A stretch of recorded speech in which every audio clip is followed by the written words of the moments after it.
Hi everyone, welcome to Ravali vlogs. ఇవాళ recipe వచ్చేసి పెసరట్టు. ముందుగా ఒక మిక్సీ జార్ తీసుకొని పచ్చిమిర్చి, కొత్తిమీర, అల్లము ఇలా నైట్ అంతా నానబెట్టుకున్న పెసలు వేసుకొని బాగా మిక్సీ పట్టుకోవాలి.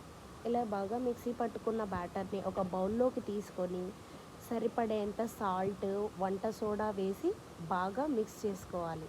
ఇలా బాగా మిక్స్ చేసుకున్న బ్యాటర్ని తర్వాత స్టవ్ ఆన్ చేసి ప్యాన్ పెట్టుకొని ఇలా పెసరట్టు వేసుకోవాలి. ఇలా పెసరట్టు వేసుకున్నాక ముందుగా కట్ చేసి పెట్టుకున్న ఆనియన్స్ వేసి కొద్దిగా ఆయిల్ వేసి బాగా రోస్ట్ చేసుకోవాలి. అలా రోస్ట్ అయిన పెసరట్టు పైన కొద్దిగా రోస్టెడ్ పప్పుల పొడి యాడ్ చేసుకుంటున్నానండి. మీరు కూడా ట్రై చేయండి, చాలా బాగుంటుంది. ఇలా కొద్దిగా కాలిన తర్వాత వేడివేడిగా సర్వ్ చేసుకుంటే ఎంతో టేస్టీగా ఉంటుంది. అంతే అండి, ఎంతో easy and tasty pesarattu ready. Pesarattu కొబ్బరి chutney ready. For more videos please subscribe to